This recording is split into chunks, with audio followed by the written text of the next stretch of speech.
Olá, criptomaníacos! Vocês lembram lá em 2021, naquela fase maravilhosa em que o Bitcoin atingiu por duas vezes a alta histórica?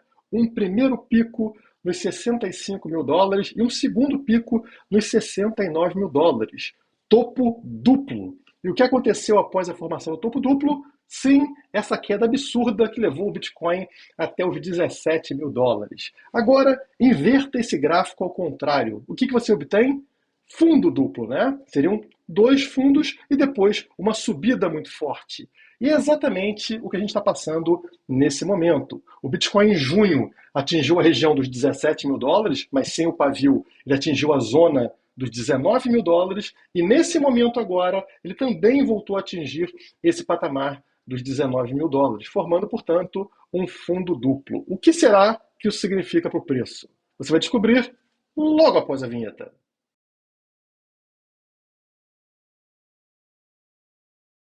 Como dá para perceber, não estou na minha casa, não estou no escritório, estou viajando, vim aqui na minha empresa, né, a Criptomaníacos fica em Florianópolis, então estou aqui com o pessoal. No momento estou numa cabine telefônica, mas para gravar o vídeo está funcionando muito bem. Bom, vamos começar pela análise gráfica, está aí na tela para vocês o gráfico diário do Bitcoin. Eu quero mostrar para vocês essa formação, né, de fundo duplo que eu estou falando, né?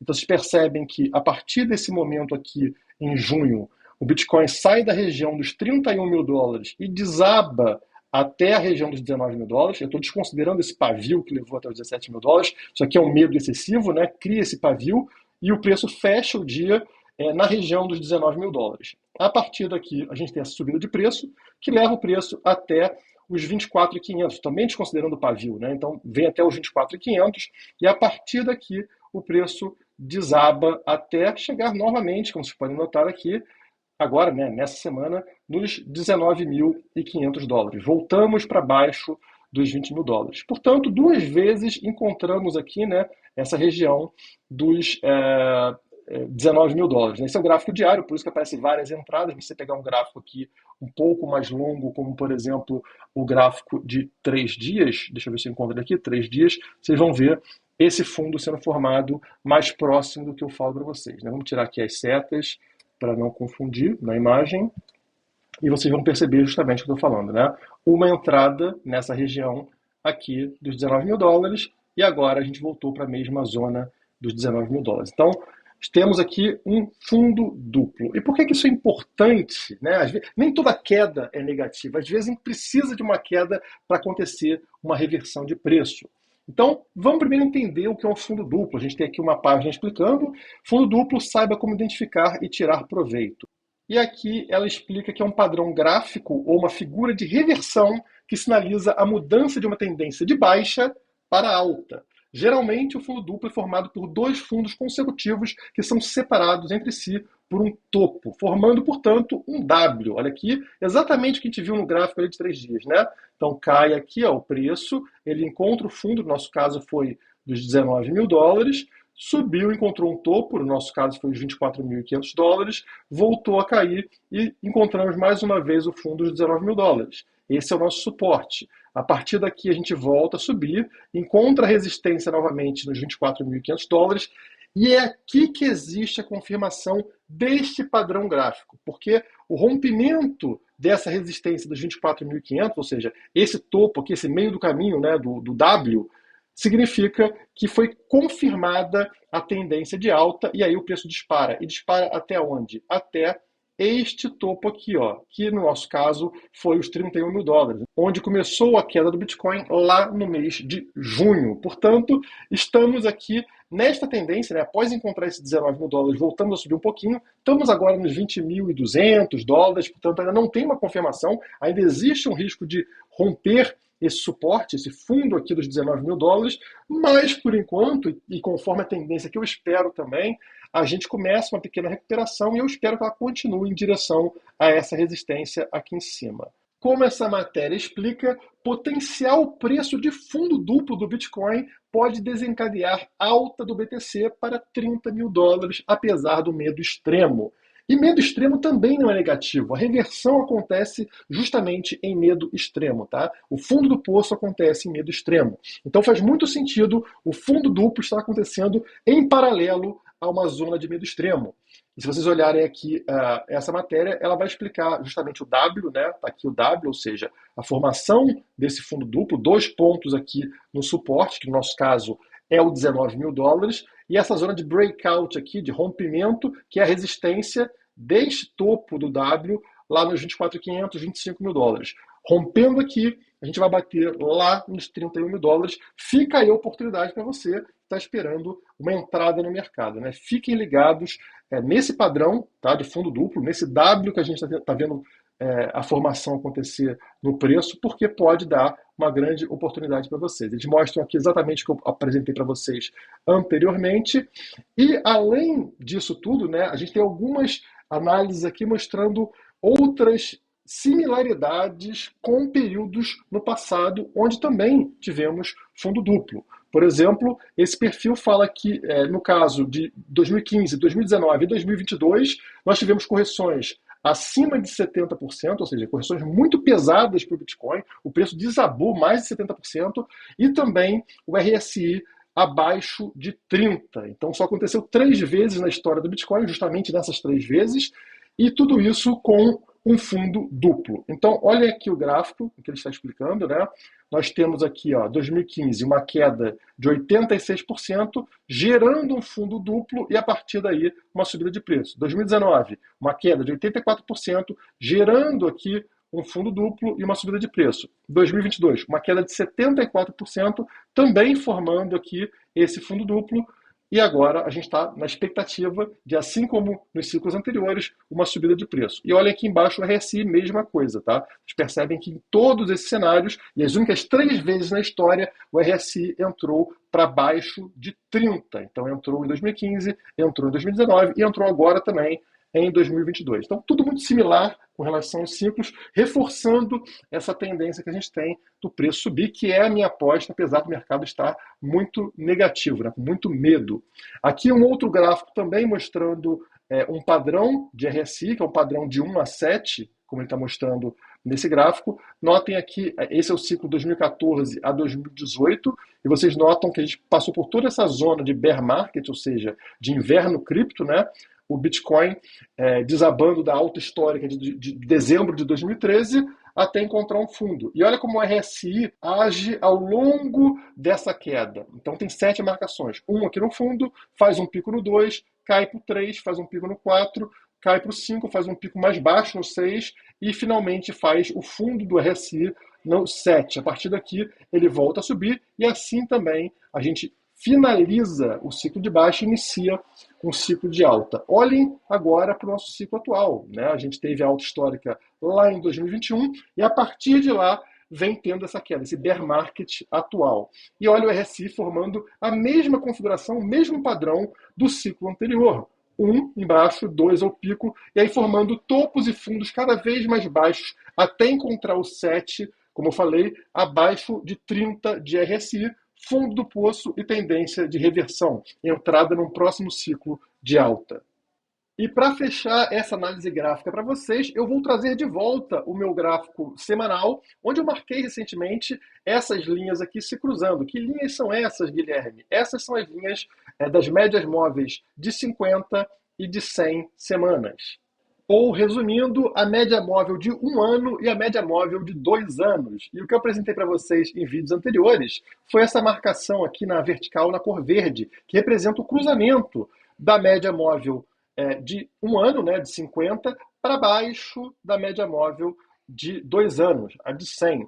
E justamente quando acontece esse cruzamento, como aconteceu em 2015, aconteceu em 2019, e está acontecendo agora, é o ponto ali de virada, né? Fim do ciclo de baixa, né? O pior momento acaba e inicia-se o ciclo de alta. Então, olha só como a gente está muito próximo desse momento, que lá no passado representou justamente o fundo do poço do ciclo lá em 2015, o fundo do poço do ciclo anterior, em 2019, e também agora pode ser, finalmente, o fim desse ciclo de baixa em 2022. E olha só, não cruzou ainda, tá, pessoal? Está aqui por um fio, como você pode notar na aproximação, e deve acontecer provavelmente em questão aí de uma semana, talvez, a gente já cruze e pode finalmente representar o fim dessa queda em linha com todos os gráficos que eu apresentei para vocês anteriormente. Portanto, esse fundo duplo aconteceria justamente no momento do cruzamento, representando a reversão que a gente tanto espera. Agora vamos entrar nas notícias que a gente teve aqui. Eu vou trazer só uma notícia, né, que é interessante na minha visão, não pelo motivo que aparenta ser, né, que é o mais simples. Criptomoeda do Mercado Livre pode valorizar nos próximos meses, diz Diego Rosa. Então, o especialista aqui, ele fala que essa criptomoeda do Mercado Livre poderia ajudar. Mas, para mim, não é isso que interessa. O que interessa está aqui. A novidade vai possibilitar ainda mais vendas pelo site para países vizinhos, ainda que a moeda em si só esteja valendo para o Brasil. Comprar e vender na Argentina, Chile e Bolívia pode ficar mais fácil. Claro, a gente sabe que esses países estão com problemas econômicos, não confiam na moeda, a moeda está virando pó, e você ter a opção ali de comprar e vender dentro de um Mercado Livre, usando essa criptomoeda do Mercado Livre, é interessante não só para brasileiro, como também para os nossos países vizinhos. E ele acredita que a cripto atrairá muitos usuários para o site da Mercado Livre, aumentando as vendas como um todo. Então, o Mercado Livre não está fazendo isso porque gosta de criptomoedas, e sim porque isso vai atrair muitos usuários. Isso vai dar dinheiro para essa empresa. Até o fim deste mês, o Mercado Livre espera que cerca de 80 milhões de usuários já tenham acesso a cripto. É muita gente se envolvendo com criptomoedas, utilizando criptomoedas, aprendendo a usar criptomoedas. Mas aí que vem a pergunta interessante. O que vai acontecer com todo esse público que vai se familiarizar com o uso de criptomoedas, e muitos ali vão gostar demais dessa tecnologia, como por exemplo os nossos vizinhos aí que têm dinheiro virando nada, virando lixo? O que essas pessoas vão fazer na hora que o governo resolver proibir o varejo, proibir empresas de utilizarem essas tais criptomoedas? Sabe que as pessoas vão falar, ah tá, eu aprendi a usar essa tecnologia, mas agora não vou usar mais, vou voltar para o papelzinho que não vale nada e que está se desvalorizando. Não, né? O que as pessoas vão fazer é deixar de utilizar a moeda do Mercado Livre, a criptomoeda do Mercado Livre que vai ser proibida, e passar para uma criptomoeda que não pode ser proibida pelo governo, e que essas pessoas não sabiam usar anteriormente e agora aprenderam, que se chama Bitcoin. Então existe uma tendência natural de migração das pessoas da moedinha do Mercado Livre ou de qualquer varejista para uma criptomoeda de verdade, a única realmente descentralizada, que é o Bitcoin. Portanto, é muito legal o papel aqui de empresas, de varejistas, em ensinar, em educar a população sobre os benefícios das criptomoedas. E é isso que eu estou vendo acontecer. Como, por exemplo, eu estou vendo acontecer em Singapura, onde o Estado também foi favorável às criptomoedas e agora está mudando de opinião. Olha aqui a notícia que acabou de sair no Exame. Singapura considera restringir a circulação de criptomoedas para o varejo. A abordagem mais branda de Singapura com as criptomoedas tinha atraído centenas de empresas que migraram da China, Índia e outros países. Então, olha como funciona, né? O Estado quer atrair investimento, quer atrair empresas, quer atrair dinheiro, quer atrair emprego, e ele abre para as criptomoedas. Vem todo mundo que gosta de criptomoedas. As empresas vão. E depois que ele consegue trazer, né, fisgar todas essas empresas, o que o Estado faz? Vai lá e dá uma rasteira nelas, né? Como qualquer bandido faria, e o Estado não passa de uma gangue de criminosos. Vamos ler um pouco a matéria para entender aqui. Então, esse tal de Ravi Menon, que é o diretor do Banco Central de Singapura, falou que adicionar obstáculos, olha a ideia do parasita, adicionar obstáculos no acesso do varejo às criptomoedas é algo que estamos contemplando. Menon salientou que, apesar das advertências e medidas, pesquisas mostram que os consumidores estão cada vez mais negociando criptomoedas. Então, apesar do Estado soltar advertência, soltar multa, fazer medidas, as pesquisas mostram que pessoas estão querendo cada vez mais negociar criptomoedas. E ele está ficando revoltado com isso. Como assim pessoas estão utilizando uma tecnologia nova que ajuda, né? Isso é um absurdo, não pode. E aqui a matéria fala como esse posicionamento de Singapura de favorável para desfavorável está acontecendo.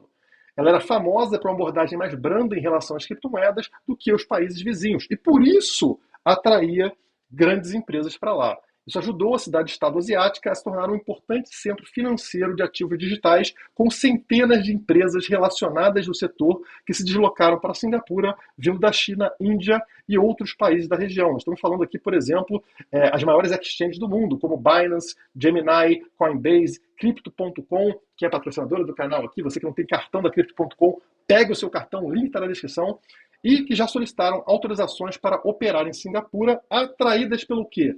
Pelos baixos impostos e pelo ambiente regulatório amigável. Vejam, pessoal, vejam como era ruim para Singapura ser amigável, né? Atraindo gigantes empresas para lá. Muito dinheiro, dinheiro inclusive de impostos que o Estado tanto ganha, né? Atraindo empregos de pessoas que trabalhariam nessas empresas, que trabalhavam nessas empresas. E agora o que eles fazem? Será que eles estão felizes com isso? Não. A gente precisa roubar mais. Eles não percebem a consequência disso, que é afugentar essas empresas de lá, tirar os empregos de lá, tirar dinheiro desse pequeno país que estava prosperando graças a uma medida que atraía empresas, né? Que é não se meter no dinheiro dos outros, não criar barreiras para que empresas possam utilizar criptomoedas.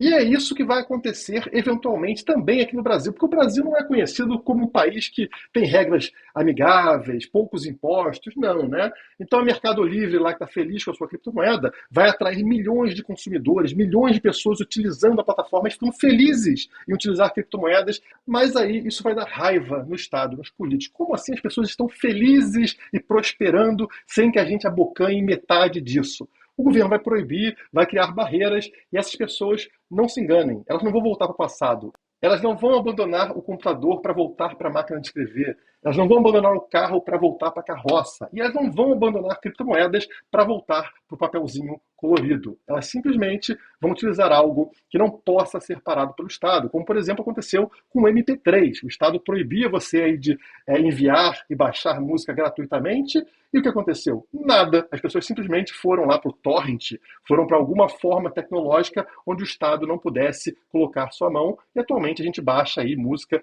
de graça, ou mesmo vê o surgimento de empresas e aplicativos onde você tem acesso a músicas gratuitamente, como por exemplo o Spotify. Você só paga o premium se você quiser um serviço de melhor qualidade. Então o mercado acaba se adaptando e mudando para atender o consumidor, que encontra formas de ter acesso à criptomoeda, ter acesso ao Bitcoin. A mesma coisa vai acontecer aqui, tá? E eu espero que vocês estejam tão empolgados quanto eu, tanto com relação ao futuro do Bitcoin e das criptomoedas, quanto essa formação em W, fundo duplo, que a gente está vendo, esse iniciozinho, né, de formação. Eu espero que dê certo. Se você gostou dessa análise, desse vídeo, não esqueça aí de deixar aquele like e se inscrever no canal da Criptomaníacos, caso ainda não seja inscrito.